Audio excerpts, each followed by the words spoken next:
with halos that's kind of tilted. The foundation is strong because Jehovah built it. You can feel the spirit and positive energy. Questions asked comfortably like you're talking with family. Get ready to settle in. Wait for the show to begin. Invite a couple of friends. It's time for Unhinged. Introduce to you Get You Home Towing, a family company with the sole purpose to get you home. Whether you need roadside assistance or transport services, we have a flatbed big enough to transport any vehicle to its destination. Our offer to you is our gratitude and great service at a much cheaper price. We are also open to transport through long distances. If you need us, all you have to do is call that number. I'll see you soon.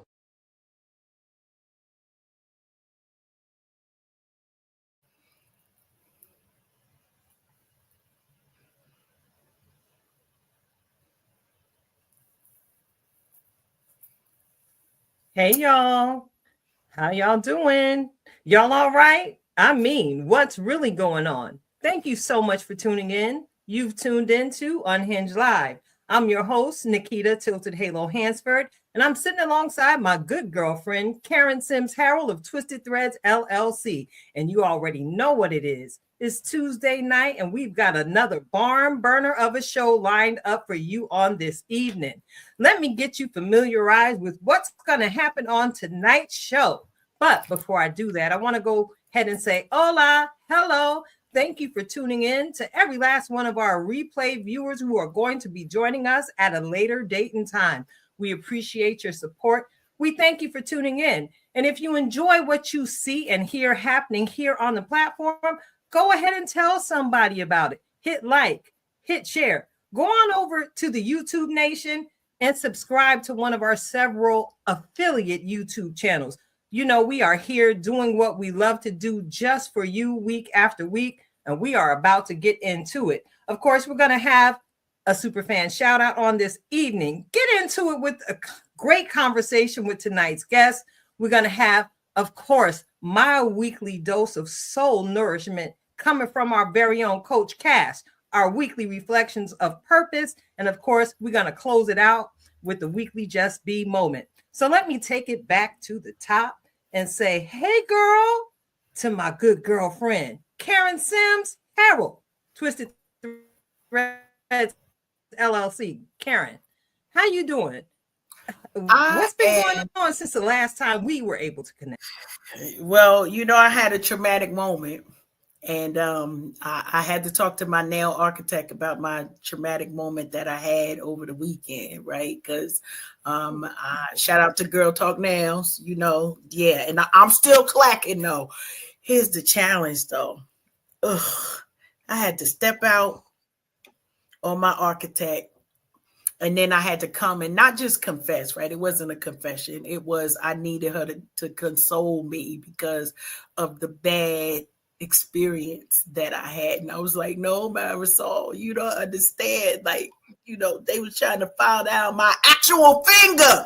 Okay. I'm trying to keep it together, trying to be holiday ready, all of the things, but I promise. So this is the public service announcement. I done already told her, call all your people.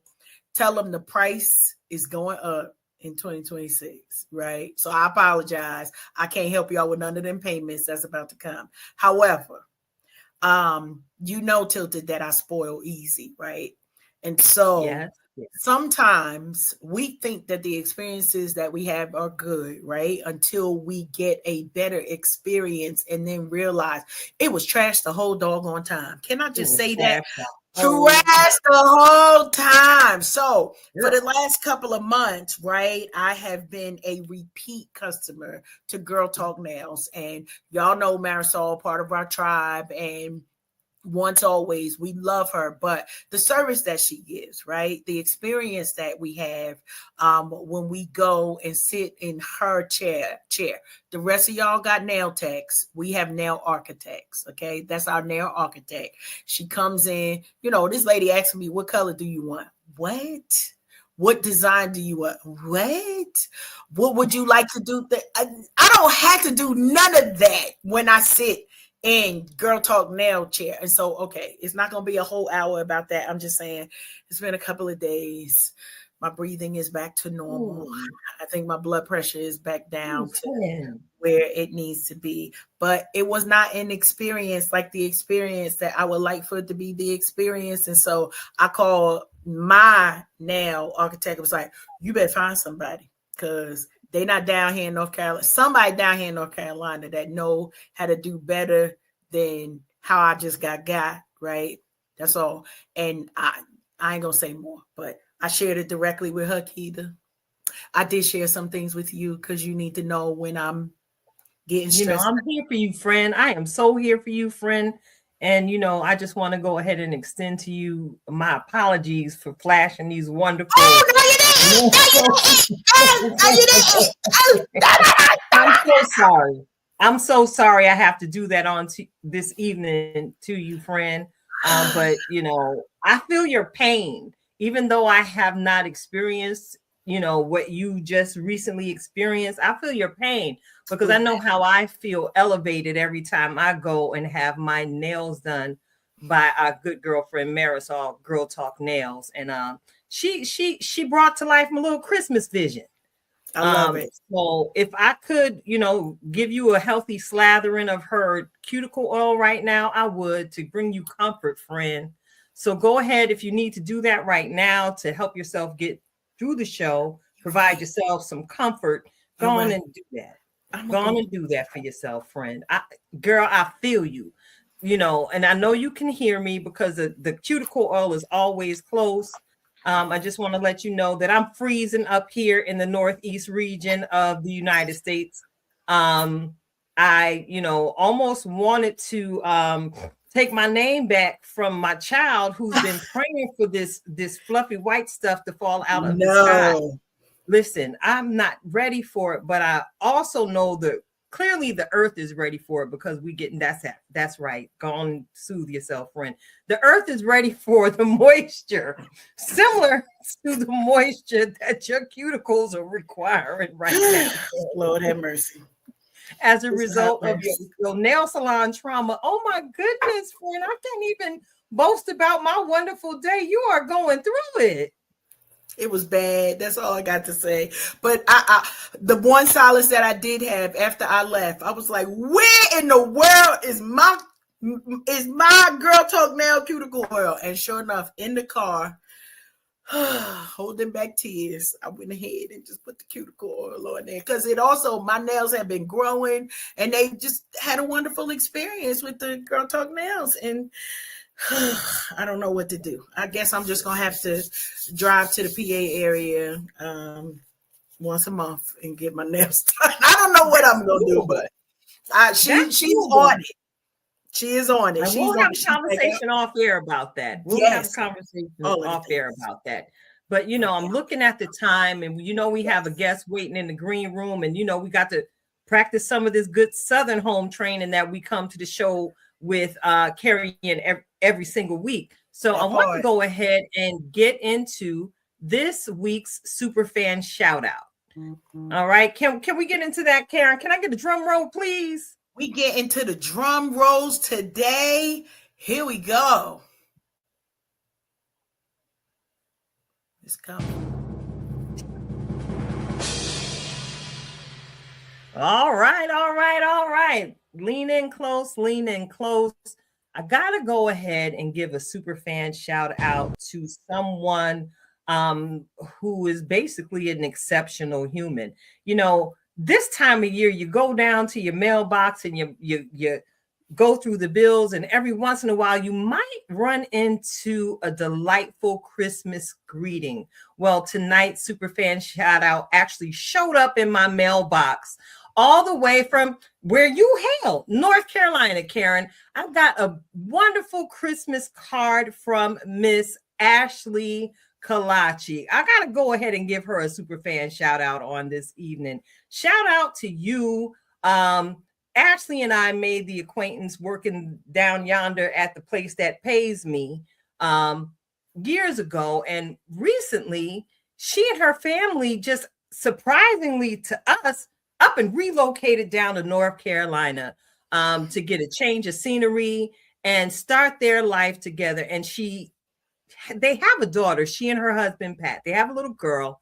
I don't want to give out her name because, no Diddy, and, no Donnie. I'm sorry, I have to go there, but we got to protect the babies out here. All right. I'm not going to give out the name. Okay.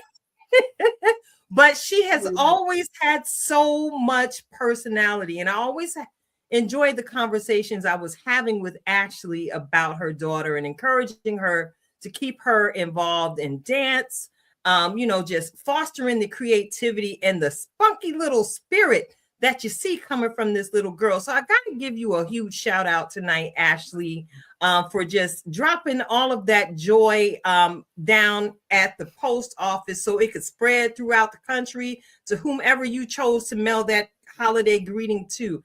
It absolutely made my day because I began to consider some of the conversations we've had throughout the years, and I began to consider your hopes and the dreams that you've had for the family you and your husband are building together. So I just want to say, you go, girl. You's a whole queen that decided to leave the Warren County scene and take up roots down in North Carolina, surrounded by the beach and your family. Ashley, you're an exceptionally intelligent human being. You're an excellent wife. You're an excellent mother. You're a shenanigating friend, girl. And I am so glad to say that I know you. Though we are far, far away right now, you never know what the future brings, where you and I might actually be able to take in a sunset together there on that North Carolina beach. This shout out is for you. I look forward to all the great things that you and your family will continue to do in the future, Ashley. Love you, girl. So yeah, you got a super fan shout out this week, Karen. I can't be selfish with the love.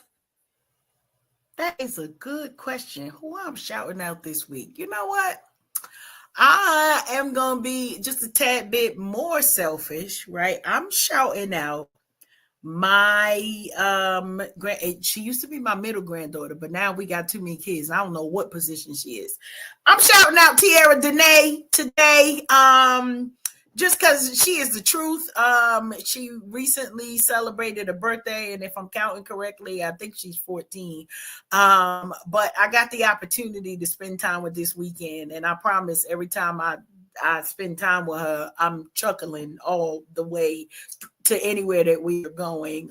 But I just love her for the exceptional person that she is, and that she is a no holds bar. She's one of the grands that came with no filter. Okay, let's get this straight.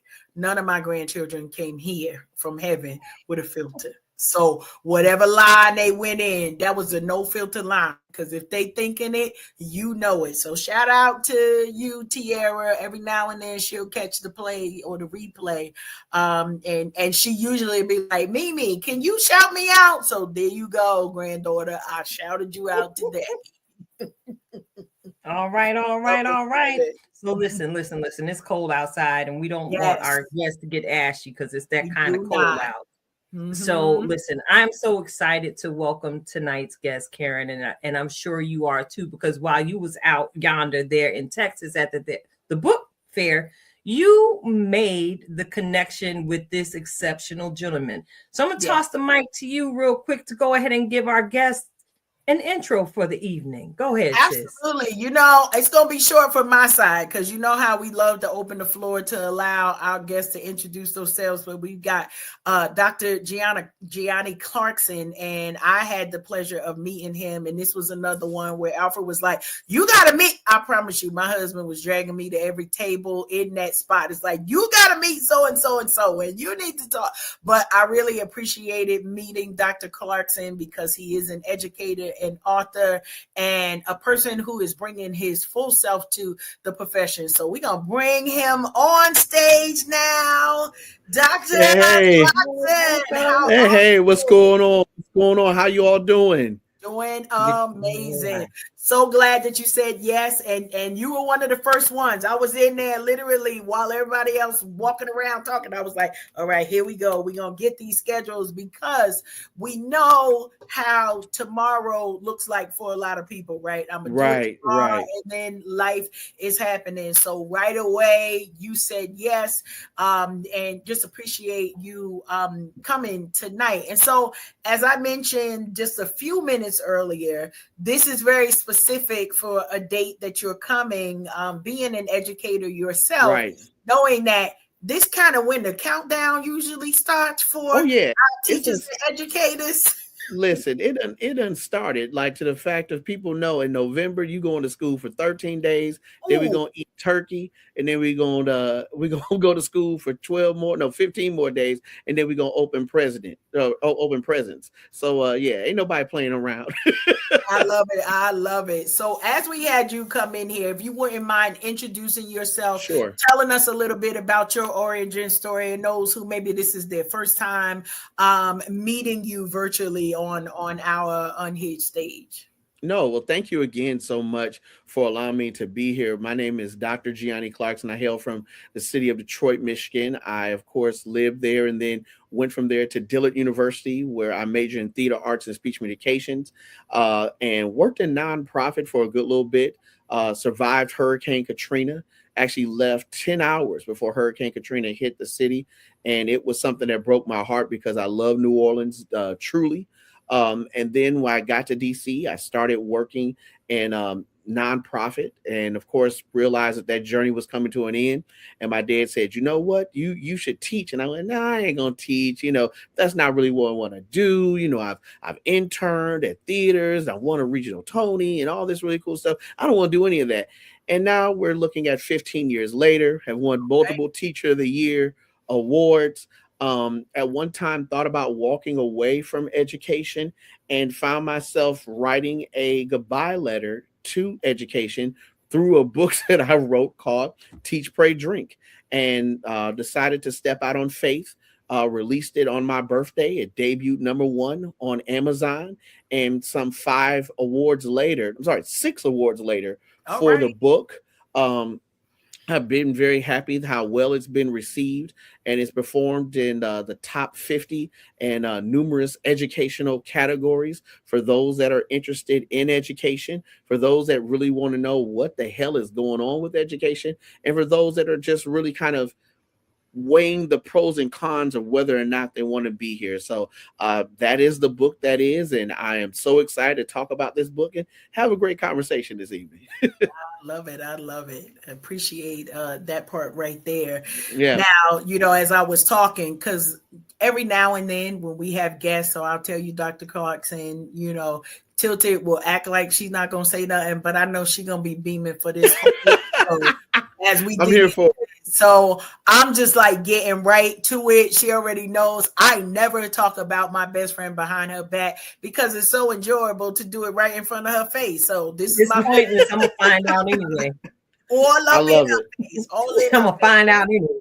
Yeah, I love it. That's a fact. So can you give us a little bit like an elevator speech for Teach, Pray, Drink, and what's the heart of this book? So the book is called Teach, Pray, Drink, Watering and Harvesting the Roses from the Concrete. And it is everything that you want to know about what's going on in urban education. A lot of people are sugarcoating it, but let's be honest, across the country, there are a number of schools that are not opening up with schools being fully staffed. And why is that? It's because people are walking away from education at a rate that is insane. So either you teach, pray, or drink, and sometimes I did all three. And what we're realizing that even if you do all three, it's not solving the educational gap that's happening in urban communities. So I talk real honest about it, why it's happening, what's going on, what's bad, what's good. And each chapter opens up with a Bible verse, a really great playlist because I'm a kid of the 80s and 90s. I love some really great music, and a drink recipe because let's be honest, happy hours is where a lot of teachers decide to talk and solve all the problems of the world. But underlying, there's something very peculiar happening with teachers. And what I mean by that is that inside of our profession, where there used to be a time who led in alcoholism was, of course, lawyers and doctors and some members of various branches of the military. Now we're seeing more and more that teachers are climbing up the list as being a profession with the highest number of cases of alcoholism. And that's bad. Do you want your kids being taught by someone that's self-medicating like that? And sometimes, to tell the truth and shame the devil, it's not just coffee in that cup. It's just not coffee in that cup. And that's scary. That's scary. So this is what the book's about. I appreciate it. So Absolutely. Go ahead, Tilton. No, I'm saying, you're absolutely correct in saying that. I have to share from my bag of experience in the education field. When I was working as an admin assistant at a special ed high school, the students had a field trip that day, and part of my job was checking in the bus driver for whichever trip or what have you. And I smelled alcohol on the bus driver's breath. Yep. And I had a decision to make, because I was like, listen, it's 100 of my babies about to get on this bus, and they're expecting to have the time of their lives today. So I politely called the principal, let him know what was getting ready to happen. And that I was going to be requesting a different bus with a different driver. I said a prayer for the gentleman, because I'm like, what did the girl say? You about to lose your job. Right, sir, absolutely. You do not have the right to put these babies who we are entrusted with every single day in danger, because as you so eloquently put it, Dr. Giani, you out here self-medicating through whatever you're going through in life. Right. Don't bring that to our children. Yeah. They fight through enough some days to just get to the classroom. But allow me to digress.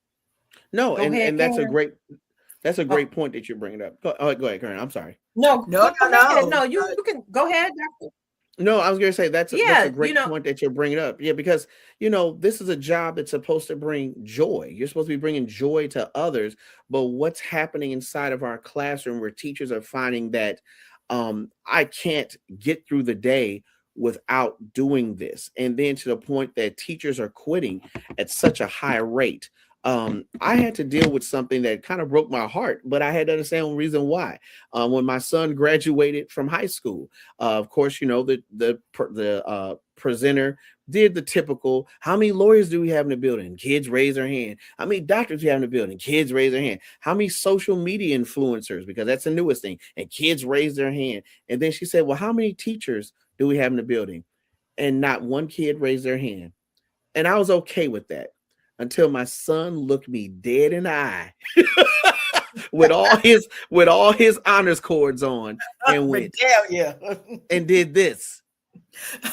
And we sat there and laughed about it at the lunch. And when I was so proud of my son, and he said, Dad, I have no interest in being an educator. And I said, well, why? He said, I see what you go through, and I want no parts of it. And he's got a front row seat. Right, looking at it. So those are things that we got to talk about, and we got to be very honest about why is that happening to so many great educators and why they're leaving the profession.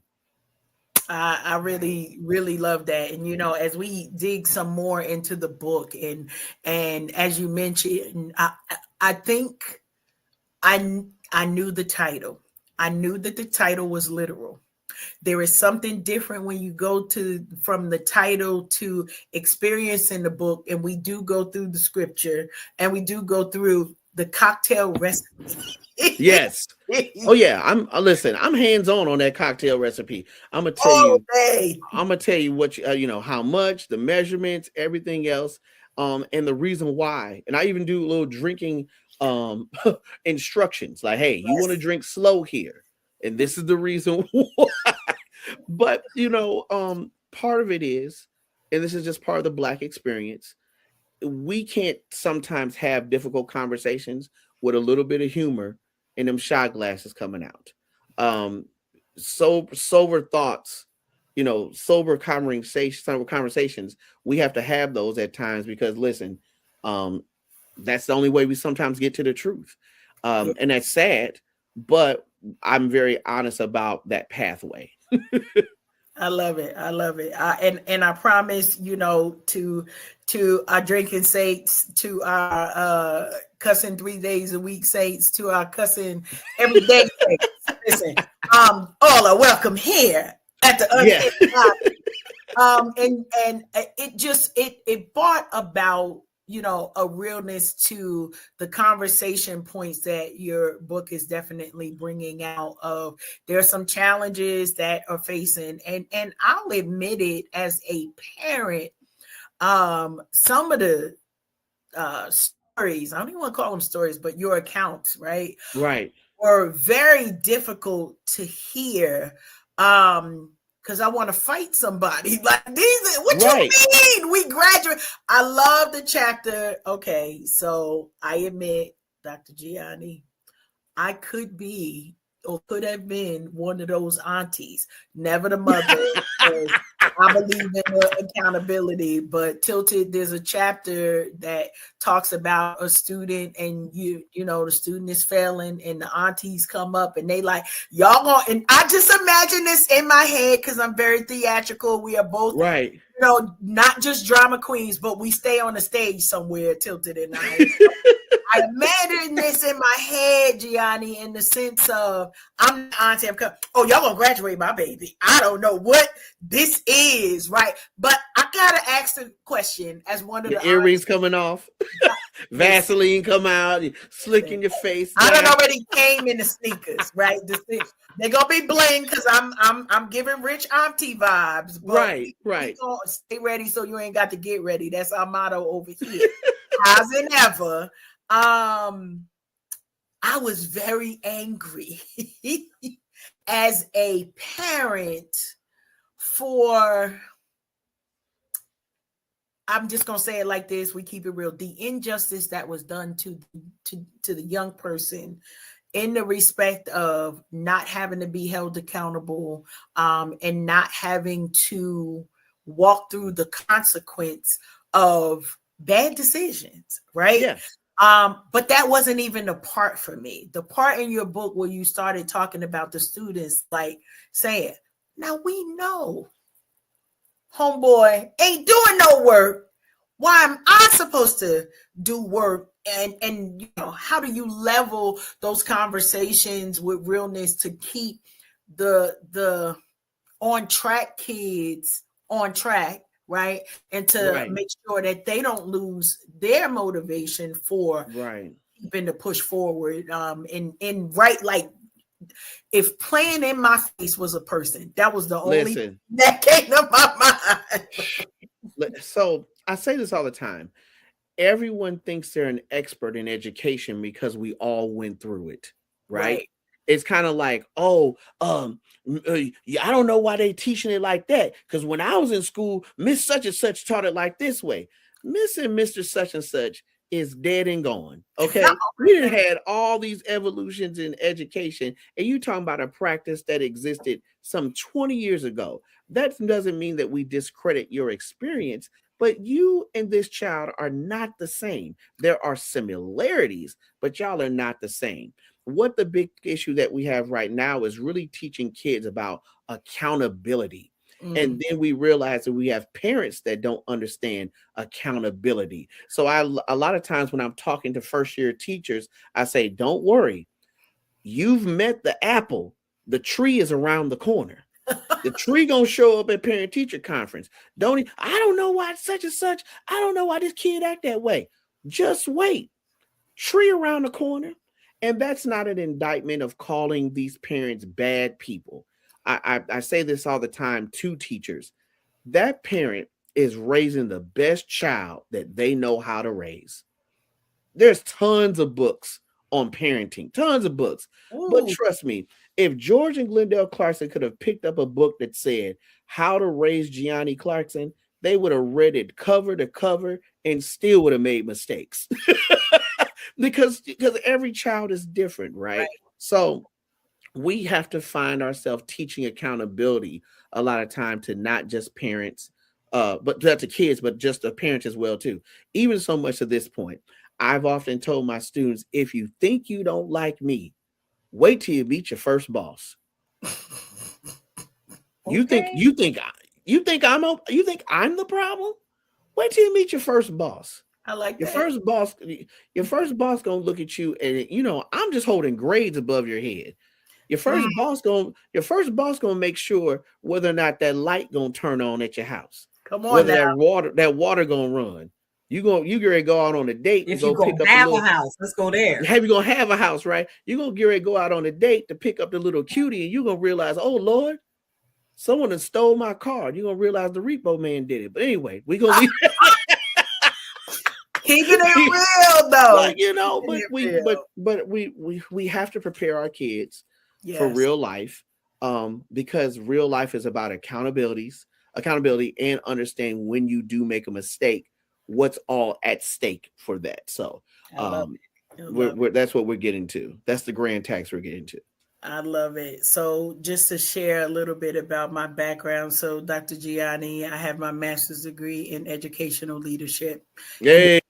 And the thing that, oh man, blew my mind. I had gone through the system as a parent, and I'm a different type of parent. I'm telling them, I'm the one that told the teachers, don't play with this kid. Like, because if you give him an inch, they'll never find your body. Like, these are real conversations that I had with teachers. Like, please listen to me when I tell you, the first time you see something wrong, don't give the next time they don't care nothing about that, right? Call me in right away. But if you call me in May when you should have been calling me in September, you on your own, sister. You on your own, brother. When I got into the studies, what I found was there lacked an accountability for the parents.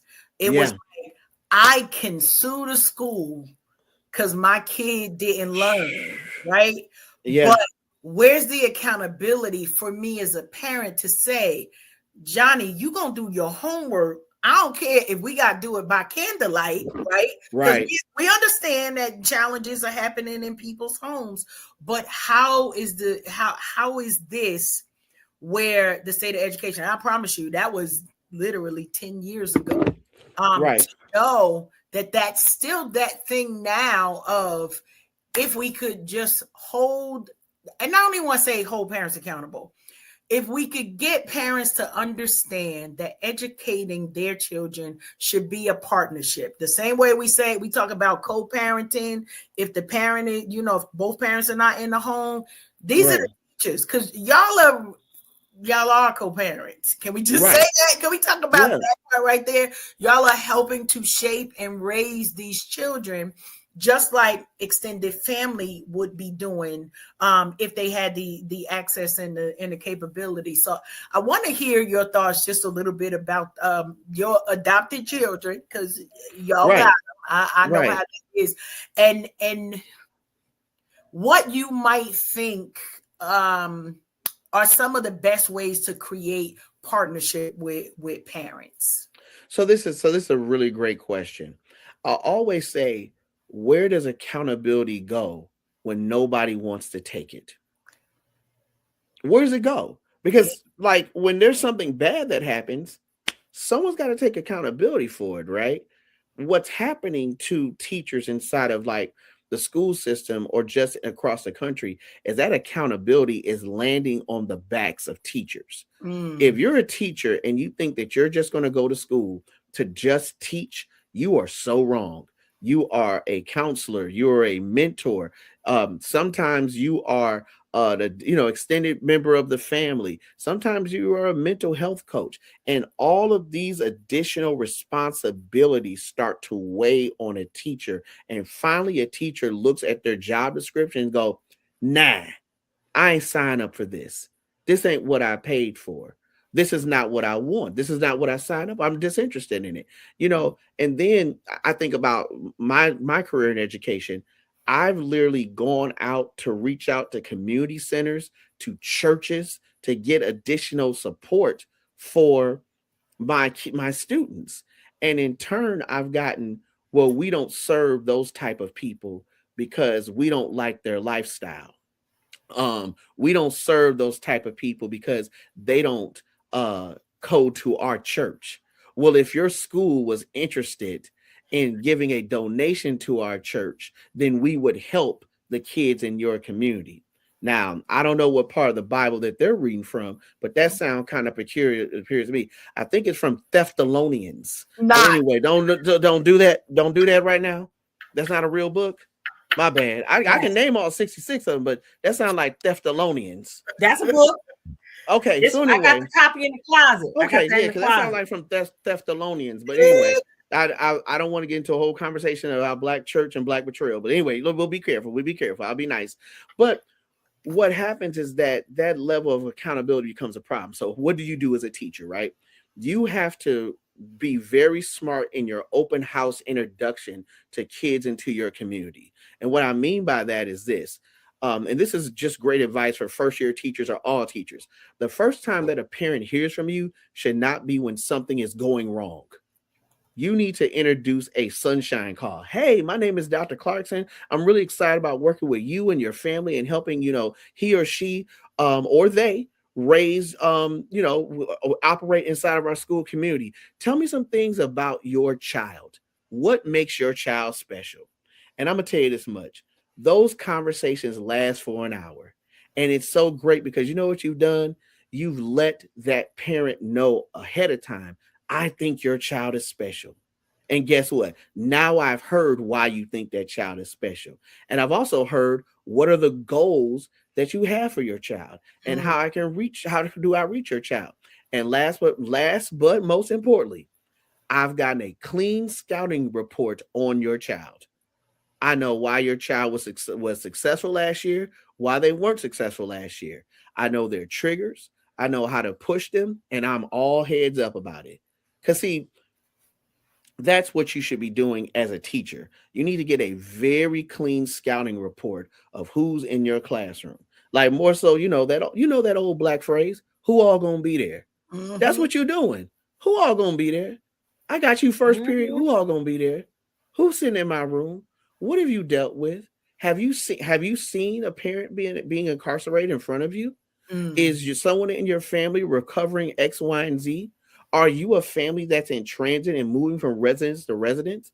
These are things I need to know because on days when I'm really about to go off on somebody and be like, why ain't you have my homework? I can go, you know what? Be careful here, Giani. That child may not have had lights that day, or that child is in between houses. You want to offer grace because that's part of it, but you also want to be very wise about the grace that you're offering and be smart about it. Because then again, parents and communities take the time to go, you know what, that's a teacher we need to protect. Mm-hmm. And that's definitely something I think is how to answer your question. That's what I think that's all about. I love that. I appreciate just the candidness of it. And we tell y'all all the time, grab your passports.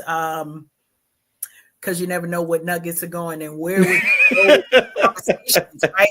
We never know where these conversations are going to go. But you are lightly you're giving those snow dustings of so parents can do something with, right? Because here's the deal, and I'm sure you've had this conversation. By the end of the year, parents sometimes are also frustrated, and it's like, well, what can I do? I'm at my wit's end. Well, if you have the doggone conversation at the beginning of the year, right, kind of eliminate. That's what I'm hearing from you, right? Eliminate of the obstacles that, even though, and poor little Johnny, because that's the name I'm picking up tonight. So I probably all the little Johnnies, I'm really not picking on you, right.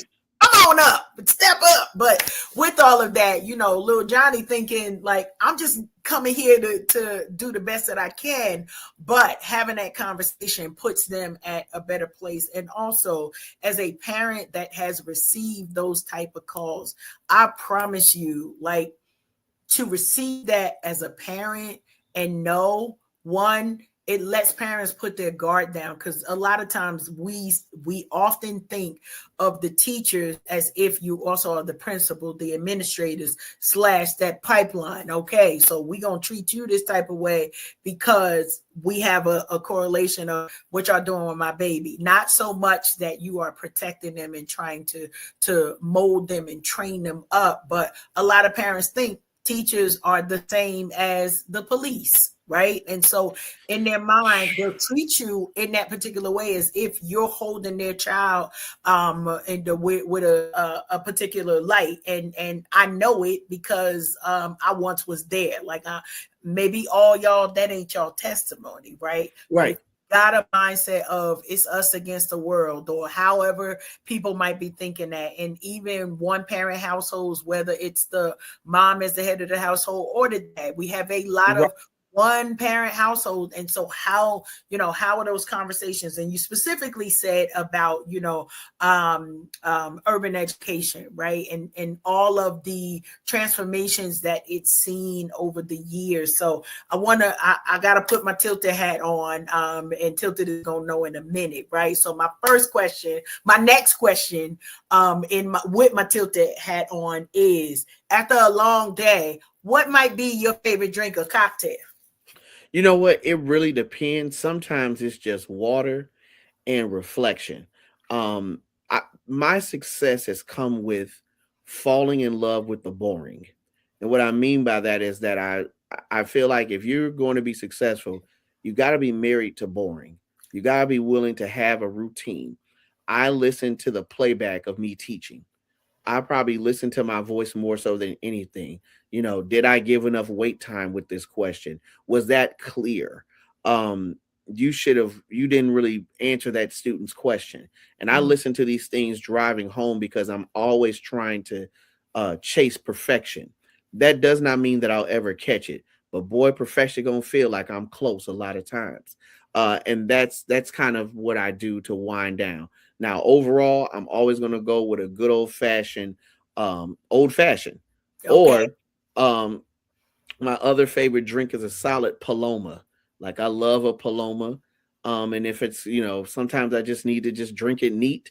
I'm not giving no one any product shots up here because, but I enjoy brown liquor above everything. So that's what I'm just gonna leave that there, because until we see a check from any of these companies that are featured on my bar, we just gonna say brown liquor. But Brown liquor. I love it. I love it. yeah. All right. My next question is this: if your students wrote your biography, what would the title be?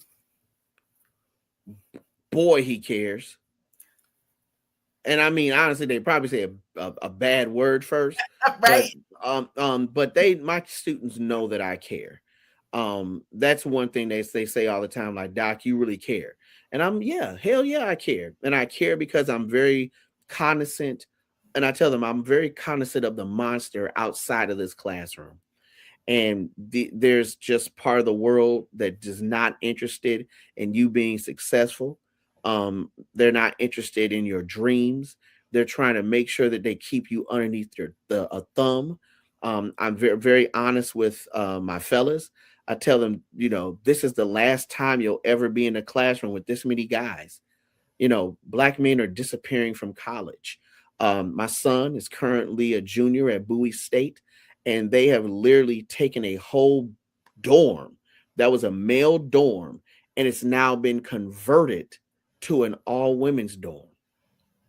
What is that saying about where our Black men are going? Meanwhile, Black women continue to be one of the highest educated sexes and races in our country, and they leaving us behind. Like they're literally leaving us behind. My son, when he walks into the lunchroom, he sits and he realizes it's nothing but tables full of young ladies. That was my testimony going to Dillard University. And of course, being an 18-year-old, hey, I was like, oh, this hooray, I love all this. But look at me, come on now, let me be honest here. Let me be honest here, okay? It's a table full of women. I'm like, oh, this is great. But as I'm older, I'm going, this is bad. This is an indictment of what's happening. And then when I think about friends that I made who wind up not finishing, a good majority of them are men, not women. I care. I do. God, I care. And I care because I understand about what community building should really look like. And I'm so concerned about the build out of wealth, of power, of political prowess. And I just often feel that if we don't get this solved, worse things are on the horizon. So I have to care, and I care in how I show up for my kids. This week not so much because it's holiday season, but I'm always suit and tie with Jordans, and I'm always prepared. I try to provide my students with really wise out of classroom experiences. I have a program called Kicking It with Clarkson, where I invite guest speakers in to talk about their experiences. I've found myself in very interesting places in these 15 years. I've paid utility bills to make sure that kids, don't look at their mom a certain type of way. Hell, a group of a group of former teachers, and I can say this because pick the school that happened at, we paid off a neighborhood drug dealer to leave a boy alone. I care. And I understand that, like, I when parents send their children off to school, I want to make sure they come back to their houses a lot better. And if I don't do that, then I'm failing at my job. And that's why I care. One, that's an amazing. Love it. Love it. I'm so here for it. And so, from my experience in education throughout the years, one thing I've discovered when I've encountered educators like yourself, Dr. Clarkson, I've discovered that people like you that make sure that they carry their light big and bright into every room they go in when educating our children. Y'all some people with some huge heavy faith. Or at least I know that was my thing. Yes. Everybody knew when they came into my office, you're going to have an encounter with Keita and Christ. I don't know what you expect here. So I have to ask you, how has your faith shaped the way you lead, teach, and pour into your students? Ooh, it has been a roller coaster with loops, turns, and drops. But I ain't getting off the roller coaster. And literally, that's kind of what the book is about, is that there was a moment where I was like, you know what? This ain't for me. I'm tired. I feel indicted a lot of times by administration that do not care as much as I do. And that's problematic for me. I want the best for these kids. And I feel like I'm consistently running my head against a wall. In chapter 1, I talk about this. It's the story of Sisyphus, right? For people that are not familiar, that there's a king that's been banished to pushing a boulder up a hill every day. And he must push this boulder up the hill, knowing there's a possibility that this boulder may roll back down and might crush him, but he has to get back up and do it again. My faith allows me to get back up and push that boulder up the hill. I may push that boulder up the hill and that kid goes to college. I may push that boulder up the hill and that kid winds up dying due to an act of violence. Unfortunately, every year that I've taught, I've been teaching for 15 years, I've lost a kid to an act of violence, whether it be a kid that was currently in my classroom or a kid that was once in my classroom. And in fact, it's opened up a study that I'm looking into doing, which is dark, but needs to be talked about. And I'll scare us for a little bit, but I'll come back and be nice, called the 666 rule, which is 6 years after graduating in a 6-mile radius from the school that a kid will wind up getting either a sentence that'll be 6+ years or dying. Wow. And I mean, that's a real thing. Like, literally the hub of where you were educated at, 6 years after you left this building, you will either do something that will get you a sentence of 6+ years or no longer be on this side of heaven. That's something we've got to solve as a community, right? Yeah. We definitely got to solve that as a community, because we push them across the stage and we like, you gonna do it and you gonna make it, and then all of a sudden you're sitting there dressed in all black. Yeah. Or you're reading it on the news and you realize, can you push that boulder back up the hill? Yeah. These are the possibilities. And that's what the book is about. If you're uncomfortable with potentially losing, you probably shouldn't teach. And I credit my father for telling me this a long time ago, probably year 4. I would have bad summers. Man, I'd have bad summers. I would be so depressed. This kid failed. I can't believe this kid failed. And what could I have done more? And I could have done this and done this. And finally, my dad had to tap me on the shoulder and be like, Gianni, there's nothing else you could have done. You've done everything. You showed up every day. You was in professional dress. You offered awards. You offered prizes. You drove kids home. Like, what else can you do? But that's that albatross that you carry around your neck as a Black educator, because you want these kids to be successful. You want our kids to be successful so badly, and that it's that care factor. And if you don't care, you just shouldn't do it. Like, I get it. Having your summers off is sexy. You know, you got 2 weeks off for Christmas. I get it. It's sexy. Federal holidays, I get it. That junk is hot for you.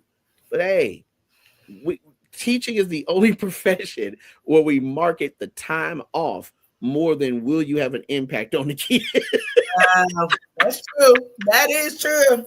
Come over here so you can get the summers off. That is, yeah. And then we do it as this really cute throwaway too. Like, you know, if ain't nothing you can do, you know, you can always teach. Like, think about that.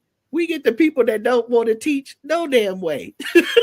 And they're coming over here, and you come over, and you like the definition of playing in my face. I'm up here writing lesson plans, and you know, I got a guest speaker coming, and we going on this field trip, and you up there like, you know, Clarkson, we got only a couple of days left before Thanksgiving break. Can you calm down? It's just September. Relax. Can we get to an Indigenous People Day? Can we get to a Veterans Day? It's August and you already got turkey in your mouth. Calm down. They're already there. They already there. Calm down. Listen, what? Love our educators. We understand the job is hard, and I promise you, that's one of the things that a lot of people will say. Like, you could be taught on the job, right? On the job training. Right. I'm not that. Right. I'm not that one. One, because also I believe in yoking up kids, so that ain't the place for me to be. Listen. That ministry. Those take over. that ministry does not exist anymore. Like, what are you doing? Yeah. Because trust me, we are all mandated reporters. However, you got to pray that yoking up spirit out your body, even though you may want to do it, there are ways to do it verbally. I love it. There's ways to get parents involved that you've gotten on your side to be the heavies, so they do it for you, and that's what you want anyway. Because it's like you want to play that game of, hey, if you late to my class one more time, you know who I'm gonna call. Oh, Doc, come on, man, don't do this. Don't do this. I love they it. They shaking their head like a villain at the end of a movie. Come on, man, they ain't gotta be this way. You ain't got it. I love it. I love it. I love it. So now I gotta ask you, how do you feel like you balance the discipline, the compassion, as well as putting in the culture in the way that you teach in today's classroom? One, and this is the number one rule. I say this for admin and I say this for teachers. Don't you dare walk around that building believing that you're an angel, because they'll expose you as the devil. I repeat, because someone needs to hear this right now, right? Don't you dare walk around this building masquerading, cosplaying as an angel, because they'll expose you as the devil. I try to operate all situations as a saint. And what I mean by this is that I've done good, I've done bad, I've learned lessons, and these are the lessons I'm going to give to you. I've done good, I've done bad. These are lessons that I've learned, and I'm going to give them to you. I'm not going to gatekeep my experiences or my failures so that I always look good in front of you. My students talk to me about this a lot. They go, man, you talk a lot about the times that you failed. And I go, why not? They exist. Y'all think I got here because I was perfect? No, I got here because I failed. And that's also part of the concern with like our kids. Our kids are so afraid to take chances because they're so afraid to fail. Everything that they do is documented on social media. So they don't dance at parties, they don't call girls, girls don't call guys, and the beat goes on. So for me, I feel like by admitting my failures and sitting in them, that's how I'm being able to be successful. Hell, today, this is actually something that actually did happen. Planned a whole field trip. I failed to do something. And I immediately told my executive director, hey, that's on me. I got to stand up and take that responsibility, because if I don't, then I'm going to be masquerading like I'm perfect. And that's bad, because you mess up. Right. And at the grand scheme of things, when I can go back and go to meetings and say, hey, that was my fault, I have to own that. And if I made someone feel uncomfortable based off of my mistake, I got to own that. And in turn, what happens is that your community becomes a little bit more endeared to you. Not because you was perfect, it was because you had accountability, which goes back to that's called that callback, which goes back to the beginning of our conversation of why do we have the issues we have with parents. We're just so afraid of accountability. We're so afraid to say, I'm sorry. We're so afraid to bend the knee, apologize. I'd apologize to a young lady because I graded her paper a 0. She said, Doc, I turned that in. And I was like, no, you did. My bad, baby. She was like, Doc, it's okay. And I love that, because what happened is she's going to remember from that conversation, not the fact that I gave her a 0, but because I was an adult that apologized. You know how many adults don't apologize to kids? Come on now. Preach. Come on now. You know how many adults don't apologize You to could kids? do a whole segment on that. And wonder why these It's kids so hate important. you so. These kids hate you so, and that's the reason why. Because you out here being a stone cold maniac. you a Tasmanian devil walking around yelling, and you don't apologize for nothing. And then when all of a sudden you want sympathy, there's the cupboard's bare. The cupboard's bare. So I grew up with this phrase. It goes, life is a mirror of a king and a slave. It's just what you are and do. So give to the world the best that you have, and the best will come back to you. You have to be a king of your emotions. Can you control your emotions? That's like, good. you got to be a king of your emotions. Where's your stewardship in your emotions? A kid says something crazy to you and you off your rocker. Ain't you the professional in the room? Never mind. Let me be quiet. I'm making somebody mad. I'm gonna make somebody mad. Let me be quiet. Love it. No, I mean, that's the church. I need my church fan. Hold up. Y'all stop that. No, but I'm serious though. Like, where's the moment where you say, I'm the adult in the building, I'm the adult in the room? You out here getting into a whole cussing battle with a kid. What's the old phrase goes? You wrestle a pig in the mud, it's hard to find a pig. Come on now. Come on. I don't know. No, but that's a big deal, when we're thinking about what needs to happen, right? And so for years and years, and I'm sure all of the time you've been in education, we've heard about reform in education and right. And you've hit so many of those nuggets in just this conversation this evening.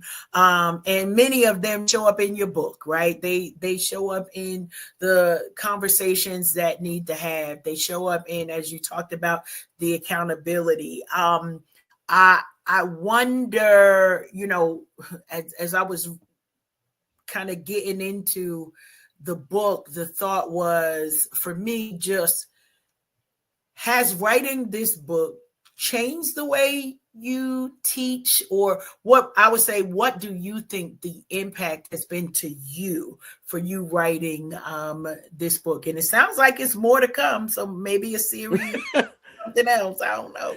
Oh, the money. I know. I wrote this book for the money. No, I'm joking. I'm joking. Listen, you will have some kids signing up for a writing program tomorrow. No, I'm joking. What it did was it freed me and it forgave me. Like, I really was very angry in my last school community. And it was because I consistently felt like things weren't making sense. And for smart people, things have to make sense. Like, and when they don't make sense and you're compromising things at the cost of children, it doesn't make sense. And then you don't get to say, well, it's for the kids, because everybody in the room is smart and it's not making sense. So like I said, I wrote this book very much so with this idea of it being a goodbye letter. Like, y'all can have it. I'm done. I'm tired. I can't. What else can I do? Y'all have taken up 1/4 of my life with this profession. And it's insane. And I don't want any part of it anymore, right? But after I read it back in transcript, I went, okay, I'm good. I'm ready to teach again. And it immediately was like, yeah, I felt like I was back at year one, but with 13 plus some years worth of talent behind it. And it's like this joy that I found back into it. Amount of times I laugh in the course of the day, how much I enjoy teaching my AP class. I'm inside of a really smart school community with some really smart people. And they're not just smart, but they have big hearts. That matches, right? And that's what you want. You want intelligence and you want people who care. So those things match up perfectly, right? And we have good kids. And, you know, not all the kids are perfect because that's just life. And not all the parents are perfect, but that's just life. But what the book has done is that it freed me, gave me back my joy, and it allowed me to forgive myself and other people. You know, like and for the longest, it was like, I can't believe, almost said a name, and then we'd have to beat this part out. Oh no, but it did. It forgave me. It forgave me from a lot of people. And it's great because I realized that God's not finished working on them. Everybody that's in leadership isn't perfect. And you gotta, just take people where they are. You can take people where they are, but they're not allowed to take you. Come on now.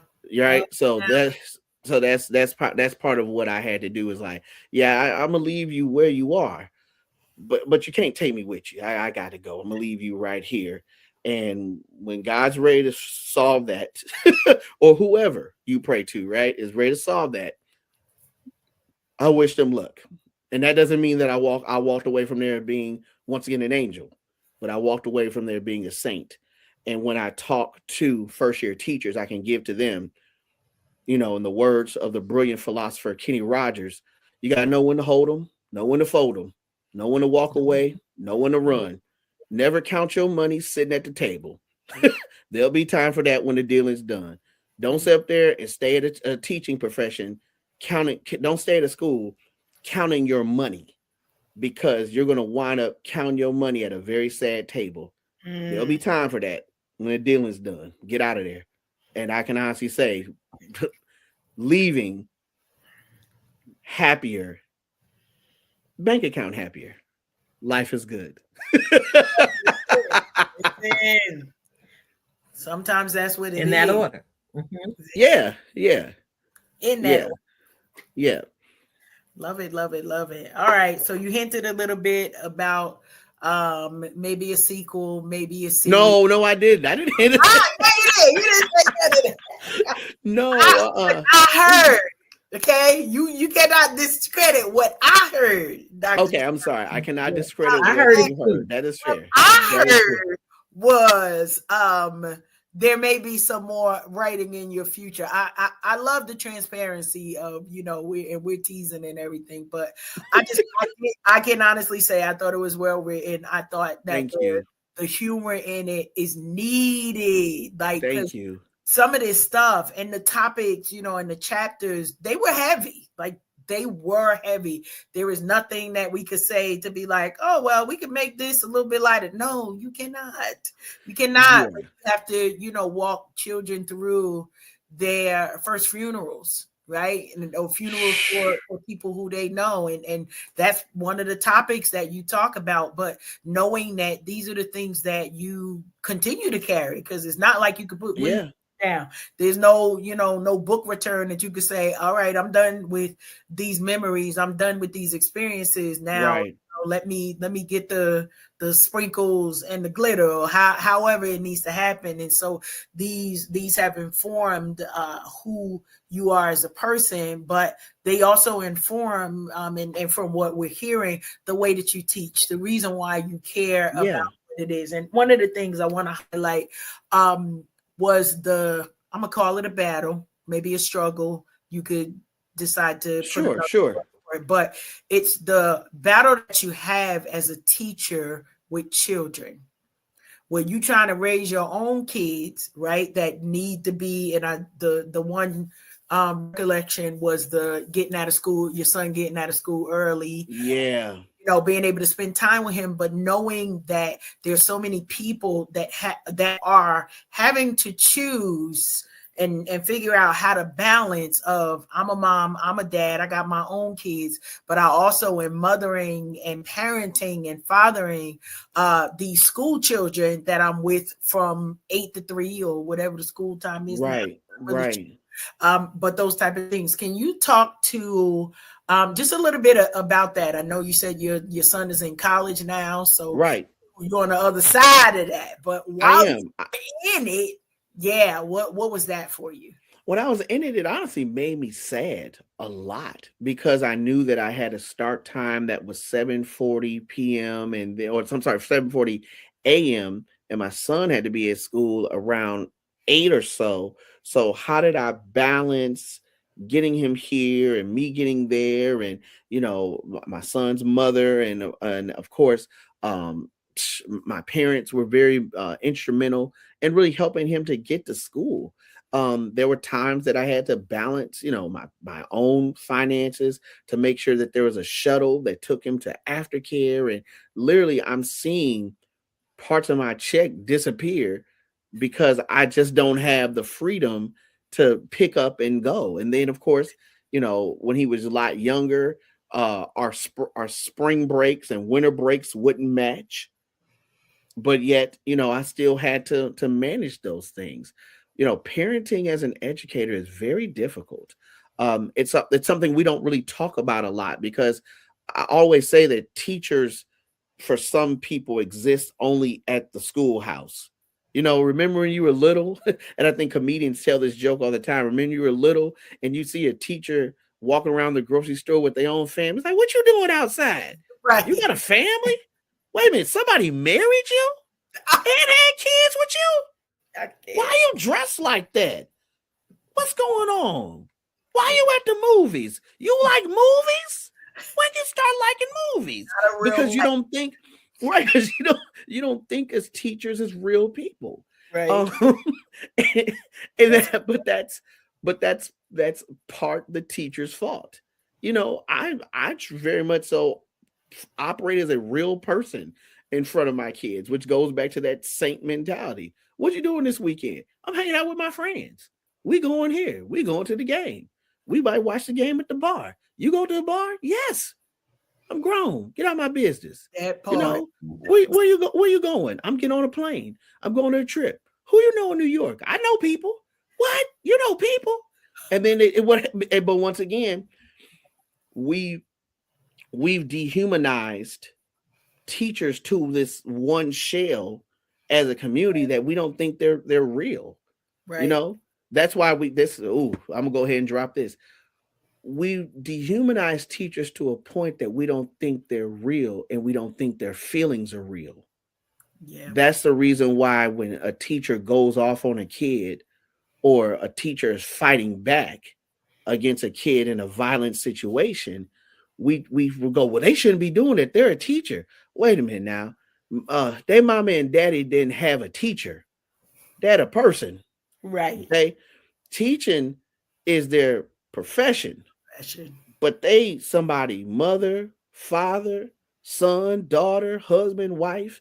You can't do all that. You can't operate like that. But that's how we process this vision of the teacher, and that's bad. And that's why I try to once again humanize myself. Right. I'll say this: teachers inside of my school community, we are very human. We're very human with our students, and I think because we are very human with our students offer us grace, and in turn, we offer them grace back, and we have a very healthy relationship. I think that should be the model of how teachers and students should interact with one another. Get off that pedestal, because when they find out something, they come with a sledgehammer, and that fall gonna be hard. Get off that pedestal. Get off that pedestal. Seriously. This is something. I appreciate just this conversation. Okay, so I'm gonna give you this. Finish this sentence. Sure. If teachers had what they truly needed, schools would take it away. Be packed. They'd be packed. This is a very scary thing that's happening across the country. Attendance is terrible. I mean, attendance is really bad. There are kids that do not come to school at all. And when they do come, they know how to game the system so well that they know about the clock. And I don't know if you all are familiar with the clocks. I'll share it with the audience. No matter what state or city that you're in, students know there's a certain number of days they can miss before Child Protective Services contact the parents. So let's say hypothetically in city X, the number of days is 20, right? They've been absent 19 consecutive days. And guess what happens on day 20? They show up. That means that clock resets. And then on day 21, they'll set up. And then on day 22, they disappear and we play the game all over again. Mm-hmm. We really need resources inside of schools that teachers can use to give kids a world-class education. And that's what's really happening, is that we're teaching citizens, but we need to make them competitive on a global market. And the more resources we have, the more they can be competitive in a global market, and they can explore professions that they've never even thought about. That's what we really need, is we need resources. Schools are battling for resources left and right. And the better the resource is inside of a school community, the more than likely a teacher is wanting to teach inside of that building. Now, for me, I've gone out of my way because of my nonprofit background to go after resources consistently. And I leverage my relationships. I'm a board member at Ford's Theater. I know a series of nonprofits in the city that offer things.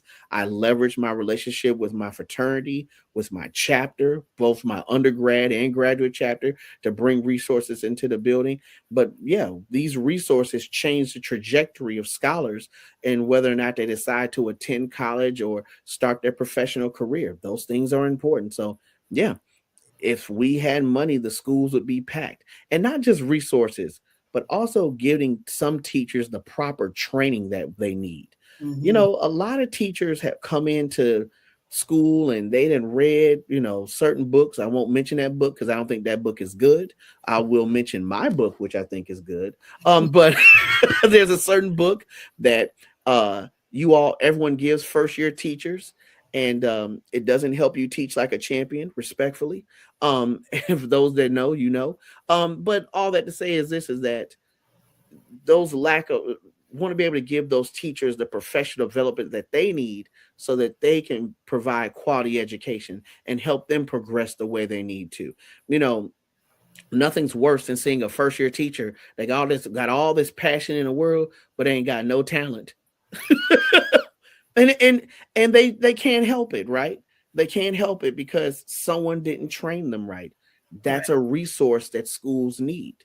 That's a resource that schools need. I mean, I'm in a school where everybody's been teaching, 7, 8, 10, 15, 20 years. So that being the case, that's not something we need on a high enough level. Yeah, we still need solid professional development, opportunities to go places and learn new things, but we're not training first year teachers in my building. But there are buildings that got year 2s, year 3s, year 4s. That's them some bad lottery numbers to have in a building when you're trying to close educational gaps. That is a fact right there. Yeah. Love that. Tilted, any questions, any comments? I know you're enjoying the conversation. I'm absolutely enjoying the conversation. I'm over here taking notes, catching up on email. You know how we do as educators, we have the ability to multitask in small spaces. No, I just want to take this opportunity, since I'm talking again, go ahead and acknowledge the people who have popped up in our comment section on tonight. We have, what is this? JJ Leach, 125. Erica Colazzo, 8469. I see y'all keeping it lit in the comment streets on tonight. Wow, I know those people. To the screen with your That's funny. I know those. Are those some of your cohorts?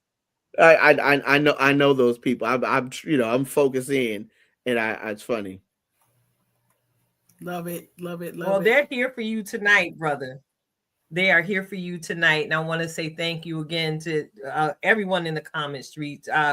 Our mentor, dream coach extraordinaire, Rasheen OG Kilo Pugh, popped through on this evening. And to those of you who are hanging out with us tonight, I know I've ingested many nuggets. And even as I've been sitting here listening to the conversation and the things that you're sharing, Dr. Giani, I'm going down memory lane and coming up with my own stories to match the scenarios that you're sharing from what you're living every day and to the scenarios that you're sharing there in the book.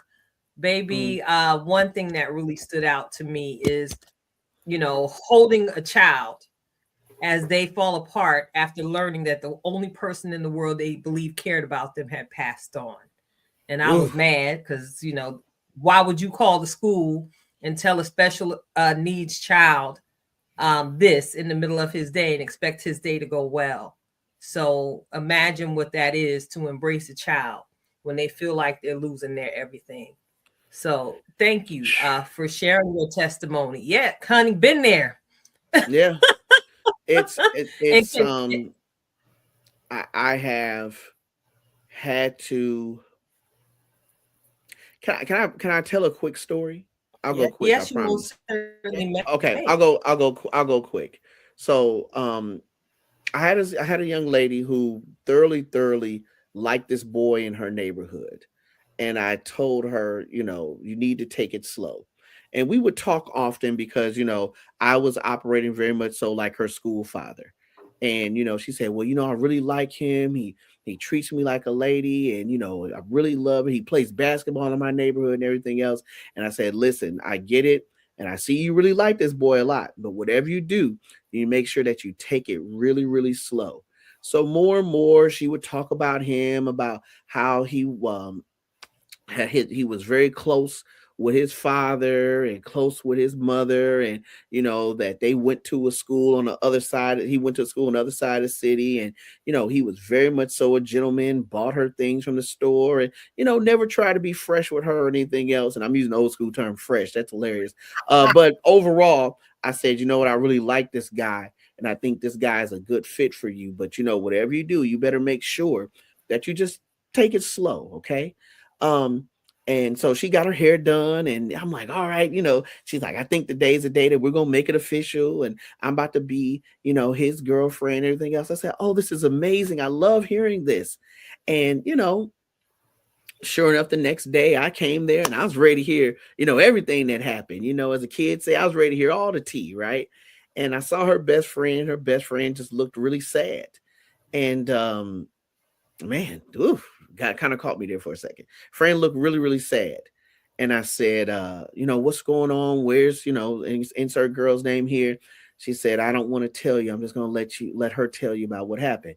So I'm thinking he didn't, try to be fresh with her, hit her, something else. So I'm already on one. And she comes in the room, during lunch, during the time we usually would talk. And she said, I need to tell you something in private about what happened. I said, okay. So she tells me that when she goes to finally meet the boy's parents, that she was so excited to meet the mom, but when she met the father, she realized that the father was her father. I'm going to slow that down for people that may have missed that. That the father was her father. That she had no idea that her father lived in the neighborhood, wasn't taking care of her as a daughter, but was literally a perfect father to the boy that she liked. And she had no idea that she had a brother. And that destroyed her. That destroyed her. And I mean, of course, I keep up with her to this day.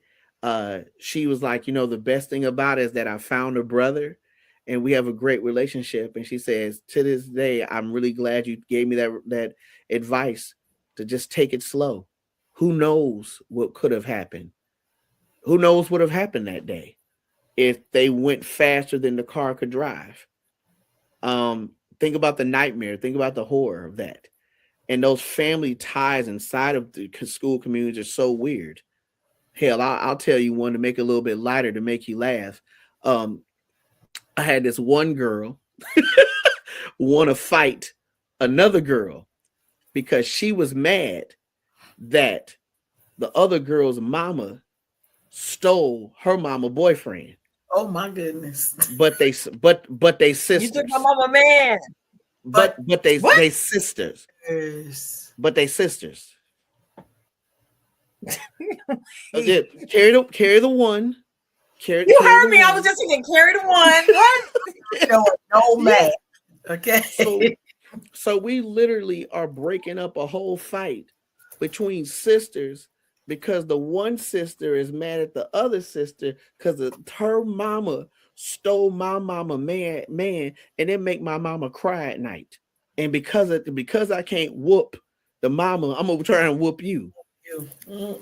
So now we got a Royal Rumble in front of the school. Oh my goodness! Listen, I tell you because I told you I was listening to the audiobook, right? I didn't tell you when I was listening to the audiobook when I heard the story about the sister and the brother. So everybody in the store while I was shopping didn't know what happened when I was like, what? Wait a minute. You was like, oh, I'm sorry. I'm listening to something. I'm listening. Yeah. That was something that I don't know if there was a segue for. Because I don't know, and I'm with you as you're telling the story in the audiobook, and I'm like, okay, yeah, well, we knew something was gonna go wrong. That right. wasn't on my list. Okay. That I'm trying to date my brother. But didn't know. Because I didn't know. And this young man is being raised, right? Clearly to treat women maybe in a different way. I don't know what the parents' relationship was, but right, like he had a good head on his shoulders, was doing the right things in all of the areas, and just the wonder of daddy need to take a lesson. I'm just gonna tell you, while I was reading, the people in aisle 7 may or may not have been like, oh, what's going on? What? So yeah. Yeah, it's those are moments, and like I said, inside the book, they're just moments that in the years of teaching that live in my head rent free. Like there's just things that go, man, I can't believe this happened, or I'm now got to, and one of my favorite coworkers, and actually it's turned into one of my really good friends. We laugh all the time, and I remember we were at a conference in Philadelphia, and I literally told him, "Hey, bro, I just feel like I've seen too much." Like, like I've literally seen too much, and we both started laughing. He said, "I feel like I've seen too much too," and that's kind of what it boils down to. Like I hell, I remember a moment where a woman ran into the building with footy pajamas to confront a boy. I've had to break up a knife fight between two parents. Like I've seen I've seen too much. I've literally seen too much. And I almost feel like let me tell one more story and sell this book. And I'm telling you right now, the stories that I'm telling are not even the best stories in the book. Like these ain't even the best stories in the book. So I'll go one more. Is that okay if I go one more? One more, I'll yes. I'll go one more and I'll be quick. So if you all are familiar with safe passage, right? Safe passage is a big deal because we want to make sure that kids are able to get home safely after the school day. In fact, this is probably the reason why I don't do safe passage now. So because I'm traumatized from safe passage. Okay. So one day, I'm doing safe passage. I'm waving, kids give me dap. All right, doc, see you later. Everything's good. And sure enough, this raggedy minivan pulls up. The type of car where you hear the engine before you see the car. Don't laugh at that. But you know what I'm talking about. You hear the engine before you see the car. So anyway, the minivan pulls up in the center. Now, mind you, I'm going to do my hands like this because one part is where the middle school is and the other part is where the high school is. Okay.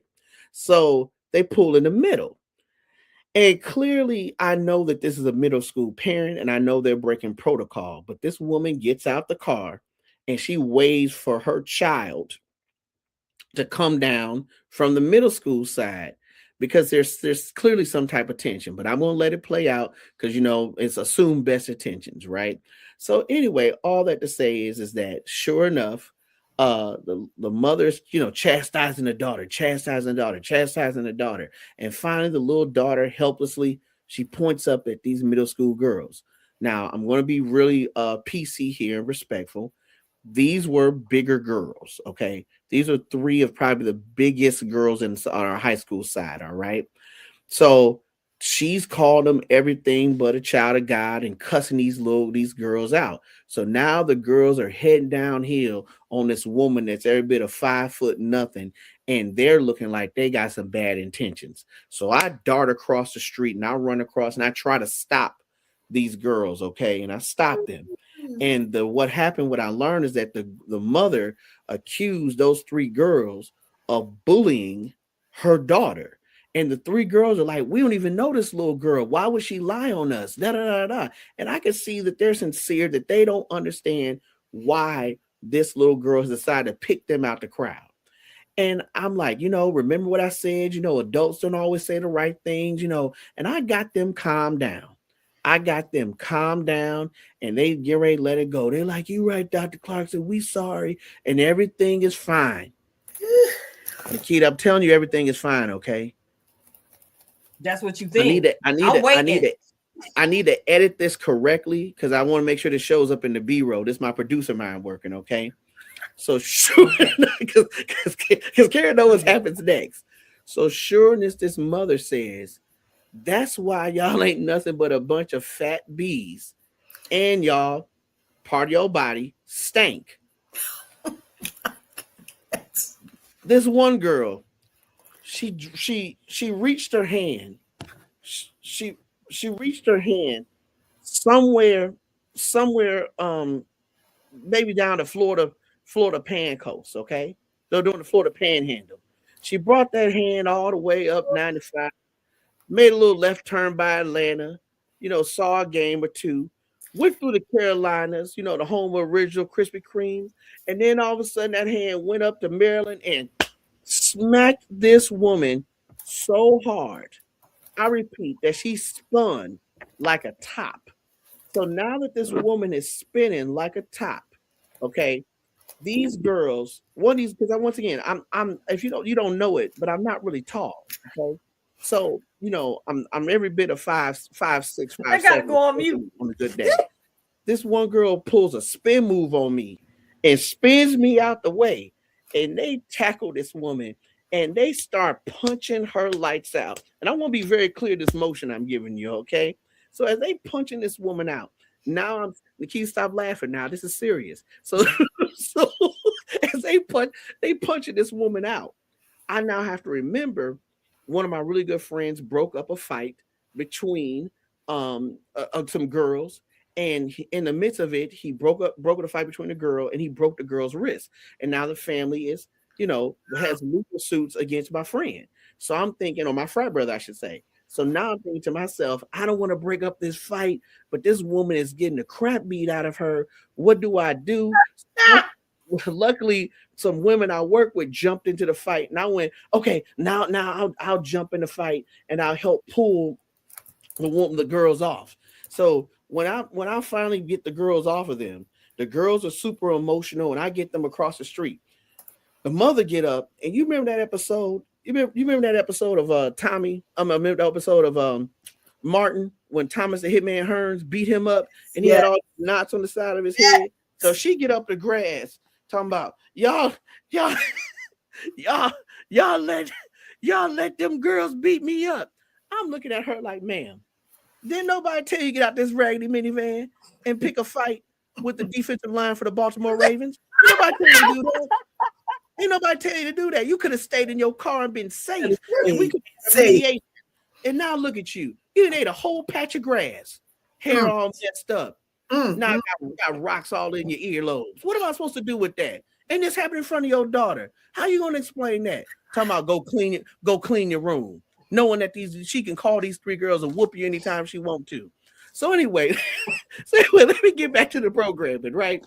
So after I done calm these girls down, this woman stumbles back to the front of her car, opens up the driver door. And when she opens up the driver door, I went, oh no. I didn't watch enough Boys in the Hood. This how this gonna happen to Kid Ray. Oh, they're gonna get Kid Ray. They're gonna get Kid Dynamite. She reaches down in the door spot of the driver's side door, and what she pulled out? She pulled out the most Game of Thrones looking hammer I've ever seen in my entire life. I think this hammer was made out of pure dragon, and she come running across the street. Ah! I'm like, hey, you ain't gonna about to hammer dragon. That's a dragon hammer. Wait, you ain't about to hammer these kids. This where everything went to the left. What happened? You ain't about to hammer these kids with this dang on dragon hammer you ain't got from season 2 for Game of Thrones. Put your silly ass back in this car. So anyway, the woman drives off and is like, oh, I can't believe y'all let them girls beat me up. So I'm sorry, I skipped a part. So as I'm walking her back to the car with her Game of Thrones hammer, this old man comes out of the passenger side of the van and goes, that's right, girl. It's okay. You just get back in the car. And I said, now hold on now. You sat here and watched her get out the car, watched her get whooped. I mean, a good old whooping, like a dang old Bugs Bunny Daffy Duck. You know, where the dust be piling out, you see legs and feet. Like, it was that type of whooping, right? And now you want to come out and help? You get your ass back in the car too. With the word of wisdom. It's all right. Get back in the car. Like, shouldn't that have been the statement from the beginning? Soon as them girls came down them stairs, you should have jumped out that car. Go, hey now, sisters, just not like this. But yeah, it's a good book. It is a good book with some amazing stories. Listen, y'all go and cop the copies. Go check it out. It's a good book. I promise. I'm a good time. Check on the website. The hoodie is available. We got books. The hoodie's available. Come on and grab the hoodie too. We got all the things. All right, Dr. Giani Clarkson, can you tell our audience how outside of the website other ways that they can get in contact with you, and the best way to get books or either contact you for speaking engagements as well? Oh, that's not a problem. So you can follow me at Dr. Clarkson Loves History on IG. And also you can go to GianiClarkson.com, the website. On that website, you of course can get an autographed copy of Teach, Pray, Drink, along with this wonderful hoodie that I have on. One of my passions, of course, is community service. The money that I do collect, partial proceeds are going to a charity that I'm really connected with called Loaves and Fishes, which helps closes food gaps for homeless and displaced citizens inside of DC. I work hand in hand with the Omicron Lambda Alpha chapter of Alpha Phi Alpha Fraternity Incorporated, the alumni chapter I'm part of, though I crossed at Dillard University at Beta Phi undergrad. So what we do, we realize that there's food gaps that are happening, and we want to be able to close those gaps, providing healthy, nutritious meals to those families that have fallen on hard times. I say this, and I'm going to be very quick here, is that sometimes when you fall on hard times, you don't think you have the right of choice anymore. But I love the fact that the nonprofit that we offer some really great meals with a great variety, so that we make sure that though you may have a hard time, that you're maintaining your dignity, because that's important as well. So GianiClarkson.com. You can also go to at Dr. Clarkson Destroys History. There's some really great lessons about history in a minute, and a series that I've done before, an award-winning series called Hip Hop and Kwanzaa. So you can check that out as well too. So that's all that's there. I think I did everything well. You did. Well, we are super excited. Thank you for your yes. Thank you for the amazing energy. No, not a problem. Right. Our replay viewers, if y'all just jumping on now, go ahead on. We'll be done in a few minutes, and press play because y'all do not want to miss the shenanigans that have gone on with all of the goodness. Tilted, I'm trying to give you time to catch your breath before to get myself together. Yeah.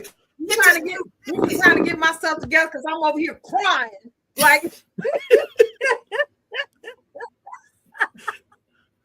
so it's a whole joy tsunami. I love it. It's a whole joy tsunami. And I'm here for all of the laughs, all of the shenanigans. And baby, we could trade stories. I promise you. We could trade stories, because I love it. With the monkey flip off the wall and kept fighting. But anyway, we got to transition the show, because listen, we got to transition the show because after all of this laughter and after all of this genuine care and concern for our student population across the country as well as worldwide, I'm sure somebody is going to listen and be encouraged to continue to go another day in that classroom, Dr. Giani. So thank you so much for everything you shared. Thank you so much. Published in this book. Listen, I'm sure, educators in the audience, get it. Go and get that. Go and get you a shirt, because it's going to be a reminder, a tangible reminder for you to think, pray, and every now and again, happy hour. Go and get you a drink. Go and get you a drink. Thank you both so much. Truly humble for y'all sharing this space. All right. Have a great evening. Thank you. You too. Blessings. So check it out. We got to get into this weekly dose of soul nourishment. After I have laughed myself to tears, my nose running, I might have to just, throw the logo up so I can go get me some tissue, so I'm not be all on the screen. That's not professional. So I want you all to get ready to receive another on-time ready word of encouragement from our very own in-house certified master life coach. She goals, success, all of it, girl. Coach Cash herself with this week's reflection of purpose. Coach Cash, take it away, sis. Listen, I'm taking it away. I'm grateful for the opportunity to give you a moment again. Such an amazing show. As always, I come to you all with the title, and the title of today's Reflections of Purpose is "It's Already Tomorrow Somewhere." It's already tomorrow somewhere. Here's one of the pieces of recollection. Story time. It's Sunday. I'm minding my business. I done already had a conversation with the bestie. How we doing? Y'all got snow. We don't. It's cold. I get an email telling me, listen, we need some work done today because it's already tomorrow in Seoul, Korea. Now, y'all know I work for a different employer now, meaning I'm literally worldwide. So I got to have a different type of time clock than most other people who might be, maybe you on Pacific time, maybe you on Mountain time, maybe you on Eastern Standard Time. Many of you are. Maybe y'all on just your own color people time, but that is not the point. The point is that the reminder was many of us get so focus on where we are and only see the vision from where we're sitting, right? Not even thinking that it's already tomorrow somewhere. Now, I need you to know this was 12 o'clock I think it was 11:30 on Sunday morning when I got the call and they were telling me, listen, they're 14 hours ahead of us. It's already Monday there. Close today because today, that day was the 15th for them. So right now it's about to be the 17th for them. Already tomorrow somewhere. Why is this important? This is important because you done already heard my bestie tell you that I am a goal success coach, right? Because I'm focused on that. That means the reminder is the time is clicking faster than you think. Many of us are thinking in our mind, oh, I'm going to plan for it. I'm going to have all of this time. But honey, one thing we've seen more of in 2025 than I want to say almost ever before is the rest in peace. And this week we had some doozies that came through with the rest in peace. And we don't want to sit in the seat of regret. I don't want you to be thinking about your final days as if it's like, oh, doom and gloom. But what do you want the world to speak of you when you are gone? You get to create the blueprint for your legacy right now today. So I want to remind you, stop wasting time. Stop with the procrastination. You know what me and my bestie going to do after we get off this show? I ain't going to tell you. Anyway, I'm going to give you a little bit of snippet though. We're going to talk about what's next for our calendars because that's what we do, right? We come here because these are real productions that we have. We have production meetings. We talk about the run of show, but about the aspirations and the goals that we have set for the next quarter, right? We already in 2026. So I know this is not a surprise to the bestie to hear me say it's already tomorrow somewhere because we all have been talking about tomorrow being today for years now, right? For years, it's like, okay, we're 6 months ahead. We're 3 months ahead. However much time you are ahead, the time is ticking. Now you got to be serious about knowing it's already tomorrow somewhere. So for those of you who keep saying, I'm going to do it tomorrow. I'm going to start tomorrow. I'm going to treat myself better tomorrow. I'm going to start the diet. We don't care what you eat over here. Just stay alive, right? Don't choke on nothing. That's really the premise of all of this. But whatever the thing that you've put in your personal internal calendar to say, I'm going to do it tomorrow, today's reminder, get it done. It's already tomorrow somewhere right now. We don't got the time to waste. We don't have the time to play games. We don't have time to play in our own face, right? We talk about other people playing in our face. Don't play in your own face. Get in that mirror and tell yourself, declare the things that you will do. In 2026, we will release a book together. In 2026, we both will have separate writing things that we're doing. In 2026, we both will have separate speaking engagements that we'll have. In 2026, y'all gonna get the coloring books, you're gonna get the retreats. Why am I saying this? It's not because we ain't scared. We ain't never scared, but we also know it's already tomorrow somewhere. So we got to speak these things. Check for your save the date because it's coming. We done already put it out there. So now you know what we not liars. We remain women and queenagers of our word. And so what you speak shapes your entire world. Speak well of yourself, y'all. It's already tomorrow somewhere. Tilted, back at you. All right. Ooh, excuse me. I still got some of that laughter juice in my throat. Hold on. Mm-hmm. It was a deep laugh. That was a whole cackle. That was a freeing cackle. And a freeing word. So yes, it is already tomorrow somewhere. So check it out. We at the end of the show, and I got to say something about allowing yourselves to just be. So right, listen, we're gonna do a little something different because we can ready to take a brief hiatus, ain't it, Karen? We are. We are swiftly approaching the holiday season, and as you already said it, Bestie, listen, it's already tomorrow somewhere. In my mind, I'm already at the end of March. So some of those things that have been spoken are already coming to pass. I say thank you, God, that the calendar is already filling up. So check it out. In this moment, as we take this time to close out the show today, I'm going to ask you all to do something with me. Take a deep breath. Let that yawn out. All right. Take that deep breath in. And I want you to remember as you're breathing in and breathing out slowly, releasing the energy from your day, that there's nothing that you need to prove, fix, or rush. You are already enough in this moment. Keep breathing, y'all. Life isn't asking you to become more. It's inviting you to just be. So be present,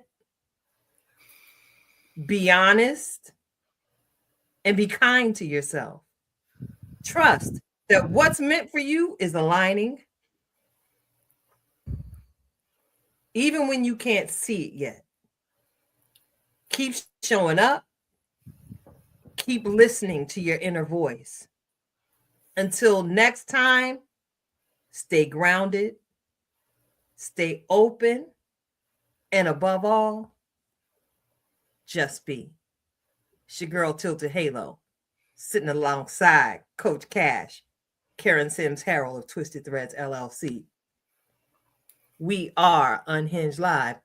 We're going to let y'all know when we coming back, but we wish you a Merry Christmas. We wish you a Merry Christmas. That's all y'all getting from me because, again, I got the laughter throat. And a Happy New Year. Whoop, whoop, whoop, whoop. She brought the Temptation version out, y'all. Until next time, we out. Peace.